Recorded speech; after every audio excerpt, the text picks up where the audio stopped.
Bien-aimés dans le Seigneur, nous vous saluons. Ce matin, nous sommes avec l'homme de Dieu, le prophète Jean-Jacques, et nous sommes à l'émission intitulée Le chant de Naboth, et nous parlerons de ce que c'est que la prophétie. Mais avant d'entamer le sujet, il est important de savoir déjà qu'est-ce que c'est que le chant de Naboth, d'où est venue cette idée, puisque beaucoup ne sont pas aussi des disciples comme nous, et il est tout à fait important de fixer le décor pour que ceux qui auront à écouter ou à regarder puissent savoir que le chant de Naboth n'est pas quelque chose extra-biblique, ou du moins pour amener tous ceux qui nous suivent à comprendre l'origine même de cette interview, ou je dirais de cet entretien. Donc sur ce, je vais demander au prophète de nous donner un peu la genèse de cette émission intitulée Le chant de Naboth. Sois béni, homme de Dieu. Je bénis le Seigneur pour ce temps qui permet, ce temps juste qui nous donne de pouvoir parler en son nom. Et l'inspiration du chant de Naboth est venue d'un roi bétain. Ça parle d'un héritage que des pères ont laissé à des fils. Donc, l'héritage, c'est trouver face à la prophétie. Parce que la royauté voulait s'accaparer, était impossible. La prophétie par la main de Jézabel s'est levée. Et de par Jézabel, nous savons qu'il y a des prophéties qui sont fausses. Et il y a beaucoup d'héritiers qui sont mis à l'écart, beaucoup d'héritiers qui sont mis à part, pour ne pas atteindre ou garder l'héritage familial. Donc, c'est tout un mystère. Je pense que au fur et à mesure, le Seigneur va nous éclairer sur le chant de Naboth et sur les mystères qui entourent. C'est ce que je peux dire pour le moment. Autant qu'on puisse égrener toutes choses. Je m'arrête là et je laisse, je redonne la parole. Merci beaucoup pour cet éclairage. Et votre introduction me permet de tout juste bondir sur une question, puisque nous sommes dans le champ du Naboth, et la première idée qui sort, c'est l'idée de prophétie. Je voudrais savoir, qu'est-ce que la prophétie? La prophétie, selon la Bible, ou si vous voulez, la prophétie en elle-même, c'est d'annoncer des choses qui vont arriver. Donc, le livre d'Apocalypse nous dit que la prophétie, c'est Jésus-Christ de Nazareth. Et quand nous parcourons la Bible de la Genèse jusqu'à l'Apocalypse, c'est que des prophéties, c'est-à-dire des prophéties cachées dans la Genèse, c'est celles-là qui sont éclairées dans l'Apocalypse. Donc, qui parle des prophéties, annonce des choses qui vont arriver. C'est ce que je peux dire concernant la prophétie biblique. Beaucoup de choses ont été dites, certaines se sont réalisées, mais nous continuons par la foi de croire que cette prophétie, ces choses annoncées, vont finir par avoir leur terme. C'est ce que je peux dire concernant la prophétie. À la lumière de cette réponse, une autre question se pose, et cela nous permettra, au préalable, de comprendre les choses, en sorte que l'évolution puisse être bien comprise. Vous aviez essayé d'expliquer ce que vous entendez par la prophétie. Cela suscite une autre question qui est liée à la prophétie. Puisque si nous parlons de prophétie, c'est qu'il y a aussi le prophète. Donc, la prophétie et le prophète, quelle est la différence? La prophétie et le prophète, qu'est-ce que je peux dire pour pouvoir éclairer la lanterne de ceux qui nous suivent? Lorsque nous parlons de prophétie, c'est d'annoncer une chose. Donc, il y a celui parmi le prophétique, je veux dire, parmi le prophétique, il y a des gens qui annoncent, il y a des gens qui accomplissent ce qui a été annoncé. Donc, il y a une prophétie qui a été annoncée dans le livre d'Ésaïe, qui a parlé d'un enfant, d'un fils qui va nous être donné, qu'on appellera Emmanuel, Dieu parmi nous. Et ce fils-là est apparu et a accompli ce qui avait été dit. Donc, la prophétie est annoncée par le prophète et s'accomplit dans une action prophétique. Donc, ce qui veut dire qu'être prophète, c'est de pouvoir annoncer les oracles de Dieu. Donc, parmi dans la prophétie, il y a les oracles, il y a certaines d'autres dimensions de prophétie. Si l'émission One Jour permet, on va rentrer dans les différents. Sinon, le prophète n'est pas celui qui prophétise. Ceux qui prophétisent, c'est ceux qui ont le don de prophétie. Le prophète est un message, et le prophète annonce un message afin qu'un autre prophète, selon le temps, prenne le relais et accomplisse la prophétie. Voilà ce que je peux dire entre prophétie et prophète. C'est deux choses différentes. Si je comprends, parce que la prophétie et le prophète annonce un message, il y a certains qui accomplissent ce message ou cette prophétie, mais de manière particulière, est-ce que vous pouvez nous dire dans la Bible certains qui ont accompli des prophéties, qui n'ont pas été annoncées par eux-mêmes, c'est-à-dire certains prophètes ont annoncé des messages et ces messages ont été accomplis par certains d'autres? Ok. Quand nous partons même dans ce même livre des rois,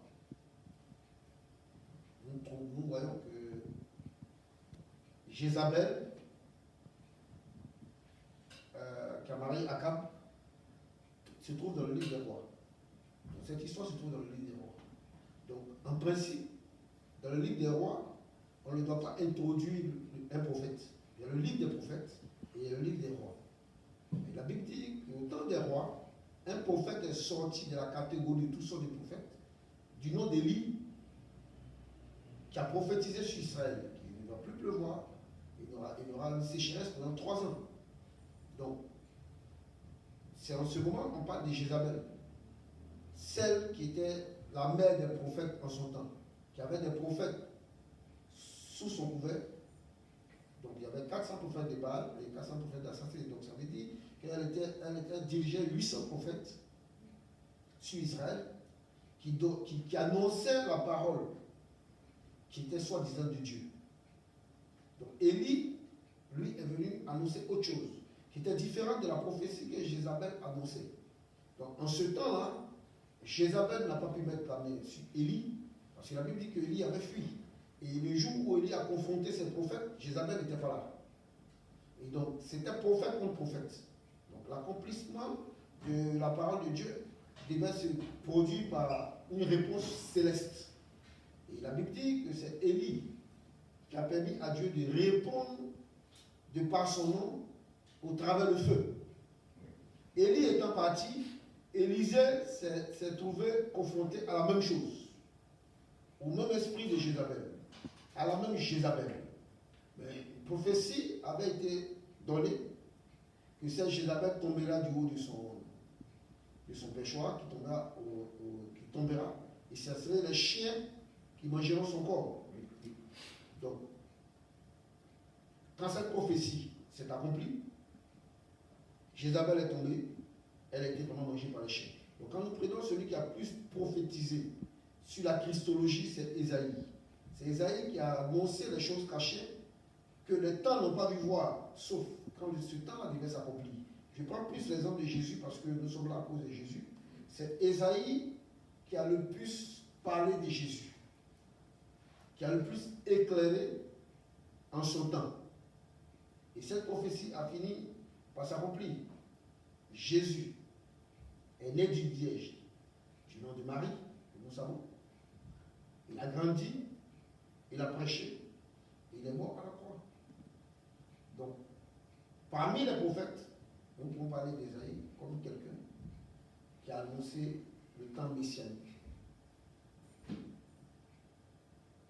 Ou bien Non, ça va, D'accord. je vous suis, j'essaie de comprendre et je comprends clairement ce que vous dites. Et nous allons toujours rester au niveau de la prophétie, avant d'aborder un tout petit peu le champ de Naboth, où il y a...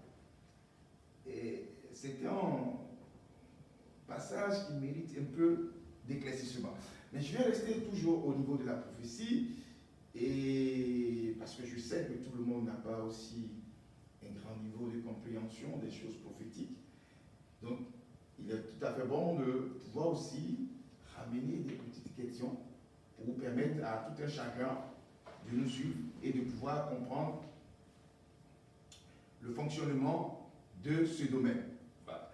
Il y a une question qui a pignon sur rue aujourd'hui, dit que beaucoup de personnes, et même dans ce pays, j'aurais même appris que pour les serviteurs, le titre ou bien la fonction de prophète n'est pas autorisée dans, comment dirais-je, dans les documents administratifs.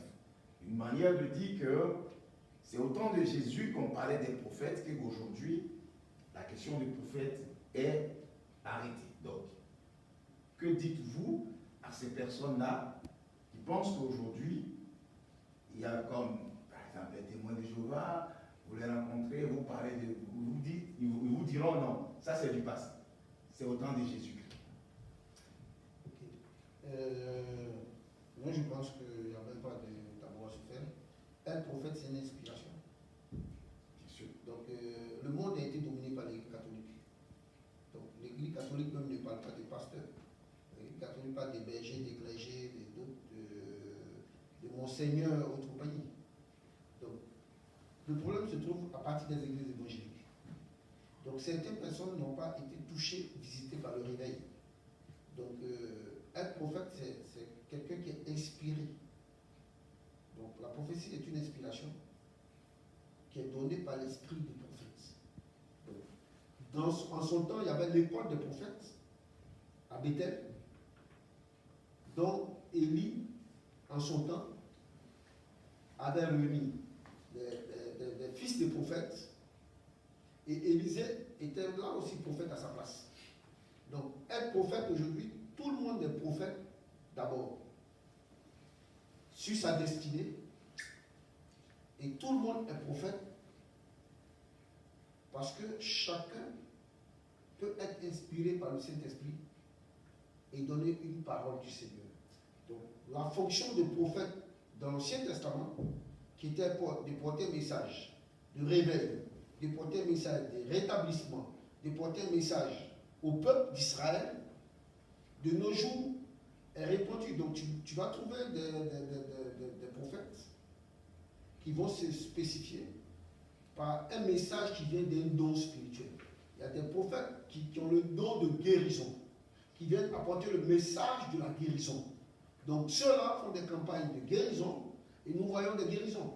Et donc, pour dire que le ministère prophétique s'est rattaché autour des dons spirituels et continue de vivre au travers des dons. Donc, on ne dira pas quelqu'un vient. Aujourd'hui, la société reconnaît que pasteur, apôtre, les 7 ministères qui sont cités dans la Bible. Ça, c'est les églises évangéliques. Mais l'église catholique ne reconnaît pas la pastorale. Puisque l'église catholique, tout ce qui est pasteur, évangéliste, docteur, autre, est dans un sacerdoce, ils appellent ça un ministère, ils appellent ça un mystère. Donc, venant aux églises évangéliques, nous avons parlé des autres églises sœurs, selon la compréhension qu'elles avaient en leur temps, via le leader, se sont donné un esprit. Donc, tu trouves certains qui disent que les prophètes n'existent plus, c'était des choses avant, pourtant la prophétie vit. Tu trouves des gens, par exemple, des églises sœurs qui parlent des branhamistes, qui disent à part William Branham, Jésus est revenu à William Branham. Et pourtant, ils lisent bien la Bible, Jésus dit, il va revenir comme des partis, pas en chose. William Branham qui a un corps mortel, il revient avec un corps électrifié. Donc, pour toutes ces choses-là, selon ces différences, chacun essaie de se donner une lumière, de se donner une apparence par rapport à une foi partagée à ceux qui croient à ces personnes. Donc, je ne pourrais pas justifier un témoin de Jéhovah, parce que je n'en suis pas.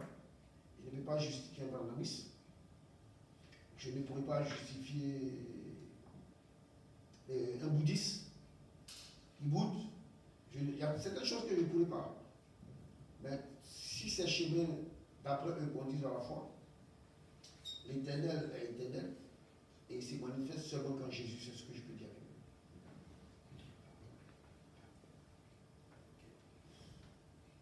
Nous allons aussi poser une autre question.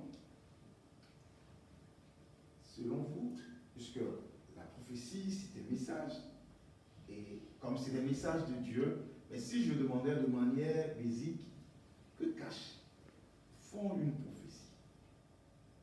Parce que le plus souvent, nous voyons, nous attendons que tel a reçu une prophétie, tel a reçu, et au final, certains disent, mais finalement, on m'a dit tant, ce n'a pas été le cas. Soit, est-ce que ce que soit le prophète a dit est vrai? Est-ce que ce n'est pas lui-même? Bon, pour vous, que cache une prophétie? Ok. Je vais situer le contexte quand les gens parlent de prophétie. Il y a le don des paroles de connaissance qui explique à quelqu'un qui elle est, qui dit à quelqu'un ce qu'elle doit avoir. Et il y a la prophétie. La prophétie est typiquement biblique. Donc la prophétie est typiquement biblique. Si je viens dire le nom de quelqu'un, je viens dire le numéro de téléphone de quelqu'un, je me permets même de dire où elle habite, ça c'est le don des paroles de connaissance. Ça n'a rien à voir avec le prophétique, ça n'a rien à voir avec le prophète. Tous les dons, c'est-à-dire les 5 ministères peuvent faire ces choses. Ça n'a rien à voir avec le prophète. Les prophéties ont déjà été scellées. C'est ces mêmes prophéties que Jean a vues dans l'Apocalypse où il pleurait, personne ne pouvait les déceler. Donc en Jésus, nous pouvons déceler les prophéties qui ont déjà été dites. Il n'y a pas de nouvelles prophéties. Dit que, pasteur, voici Olivier, vous aurez une voiture et vous avez cette voiture, ce n'est pas une prophétie. Ça n'a rien à voir avec la Bible. Donc quand nous parlons de prophétie, révélons la Bible et lisons ce qui a été dit, ce qui a été vu et ce qui va être fait. Donc le don des paroles de connaissance est différent du prophétique. Ça n'a rien à voir. Donc il y a beaucoup de fidèles sous-informés ou beaucoup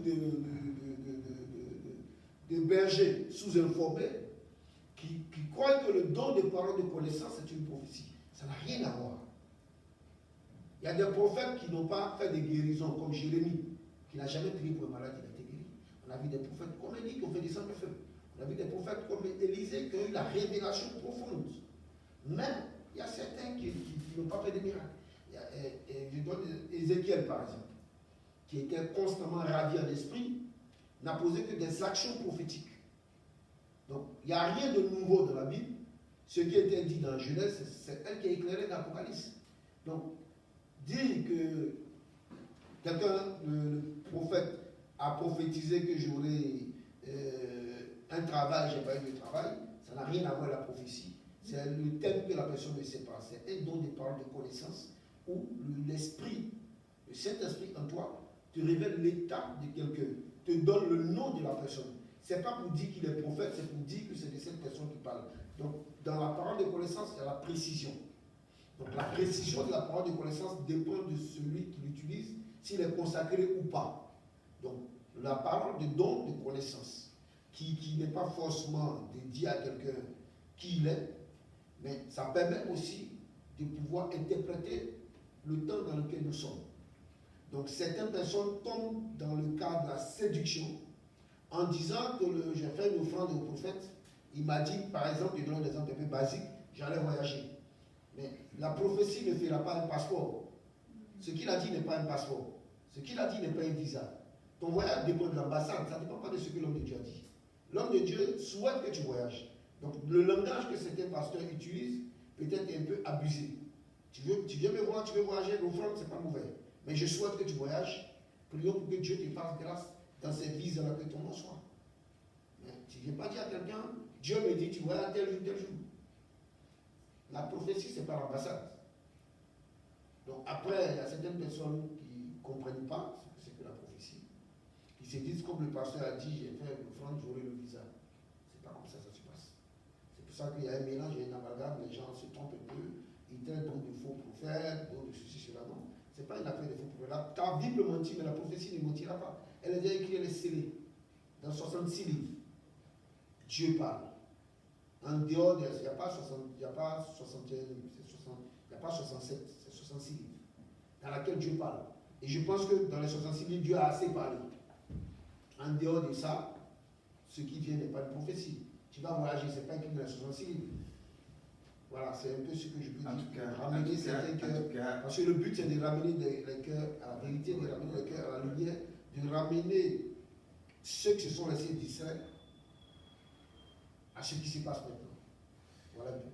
En tout cas, c'est bien expliqué parce que nous faisons beaucoup et on entend, on lit beaucoup d'amalgames dans ce sens où on confond les révélations que Dieu nous donne sur la vie des personnes comme étant des prophéties. Or, c'est bien évidemment des paroles de connaissance, puisque les prophéties, c'est décrit dans les livres, tout est écrit, scellé, et Jésus était celui-là même qui était venu pour accomplir toutes ces paroles. Voilà. Je crois que, puisque nous voulons aussi parler du texte de base qui a servi à la naissance de cette émission, qui est le chant de Naboth, à partir de 1 Roi chapitre 21, je voudrais que nous prenions ce texte, un texte qui m'a aussi marqué ces jours-ci, et n'étant pas aussi au courant que ces choses allaient se passer, mais je dis que l'Esprit est un. Et à ce sujet, je voudrais aller dans deux passages, c'est-à-dire deux versets sur lesquels j'ai été marqué profondément. Quand vous prenez le texte, le chapitre 21, à partir du verset 3, il y a une réponse que Naboth a donnée à Akab, qui lui avait demandé de lui céder son champ. Et il est écrit ici, à partir, je lis le texte à partir du chapitre 21, verset 1, il dit, après ces choses, voici ce qui arriva. Naboth de Ziri avait une vigne à Zizril, à côté du palais d'Akab, roi de Samarie. Et Akab parla ainsi à Naboth, cède-moi ta vigne pour que j'en fasse un jardin potager, car elle est tout près de ma maison. Je te donnerai à la place une vigne meilleure, ou si cela te convient, je te payerai la valeur en argent. Et à cette proposition, Naboth répond. Mais Naboth répondit à Akab, que l'Éternel me garde de te donner l'héritage de mes pères. Selon vous, comment jugez-vous cette réponse de Naboth à Akab? Surtout que il lui a dit, je vous donnerai un autre champ plus meilleur, ou si vous en voulez, je vous donnerai en argent. Parce que de nos jours, nous voyons tous, nous pensons que, beaucoup de personnes pensent que tout est vendable. Je vais faire ouvrir une parenthèse, parce qu'on parle de globalisation, qui est un peu différente de la mondialisation, mais la globalisation où tout devait être quantifié en argent, en vente. C'est-à-dire que rendre tout mondialement, du point de vue économique, normal, au point où les relations, tous les rapports deviennent des choses économiques. Donc, ici, pour la société actuelle, face à une telle question, à une telle réponse, que diriez-vous? Naboth avait une vigne. Et qui parle de vigne, parle de vigneron. Ah, si tu veux, Naboth est un vigneron qui, lui, de cette vigne-là, prépare le vin. Donc, sa vigne n'était pas loin du palais d'Akab. Et Akab a eu un désir. Il désirait avoir cette vigne. Et il a proposé à Naboth de l'acheter ou de lui donner un autre territoire, puisque Israël, la Samarie l'appartenait. Il était roi de Samarie. Donc, quelle est la réponse de Naboth? Naboth dit que Dieu m'en garde de vendre l'héritage de mes pères. Donc, il y a beaucoup de personnes qui sont prêtes à troquer l'héritage pour de l'argent. Donc, quand nous partons sur la base de ce que Naboth a dit, beaucoup de personnes vont acheter d'autres choses qui n'ont rien à voir avec l'héritage. Comme je vous avais dit au départ, ce n'est pas tous les prophètes qui font descendre le feu. Ce n'est pas tous les prophètes qui guérissent. Mais chaque prophète, selon la densité prophétique dans laquelle le Saint-Esprit l'anime, il fonctionne. Donc, dans chaque famille ou dans chaque génération, il y a un gardien. Il y a quelqu'un qui garde la génération. Donc, c'est pour ça qu'au temps de William Branham, il gardait une génération d'hommes de Dieu qui faisaient beaucoup de miracles. À sa mort, les gens ont voulu prélever ces miracles en faisant croire qu'il était Jésus. Il était mortel.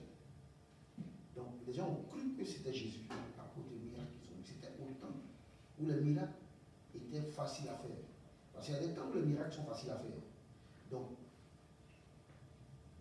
Naboth, il gardait un héritage de ses pères qui était connu comme une vigne.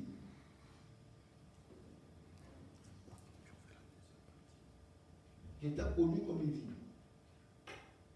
La vigne dans laquelle Naboth était vigneron était l'esprit de ses pères contenu dans un endroit bien précis. Donc, de nos jours, la consécration sur la vie de certaines personnes sont achetées. La Bible dit que 10 veuves allaient croiser l'époux. Et chacune est partie avec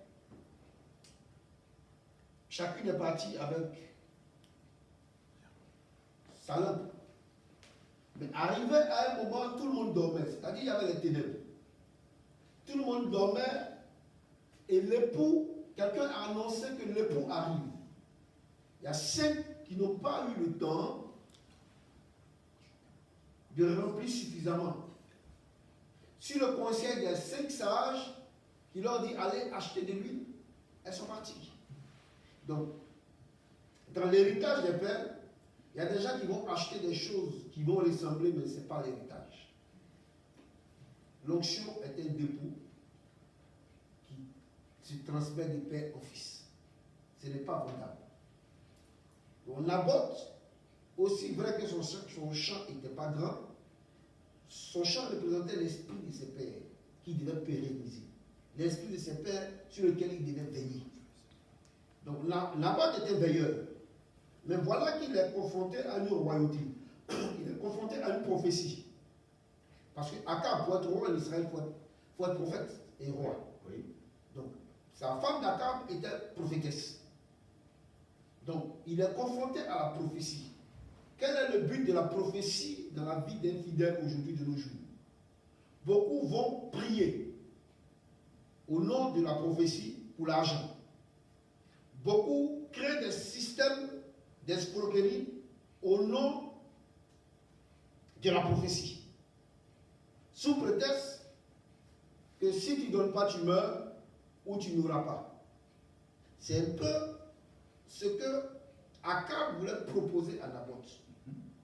Or, garder l'esprit des pères veut dire garder l'assurance, veut dire être à l'abri de toutes choses. Naboth a dit à Akab, il s'est permis de dire à Akab, que Dieu me garde.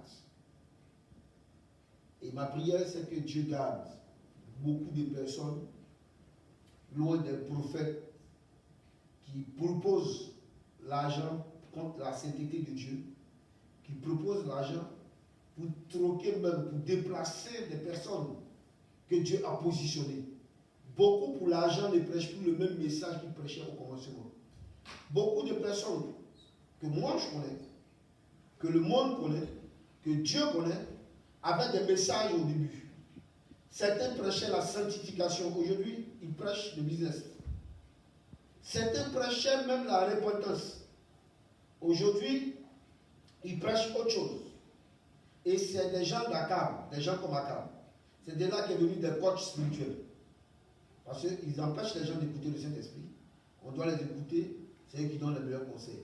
C'est des fils d'Akab. Donc, c'est eux qui déplacent le champ, qui veulent déplacer le champ, parce que le champ est un endroit précis. Le champ est un endroit où Dieu reconnaît. Le champ est un endroit où Dieu bénit.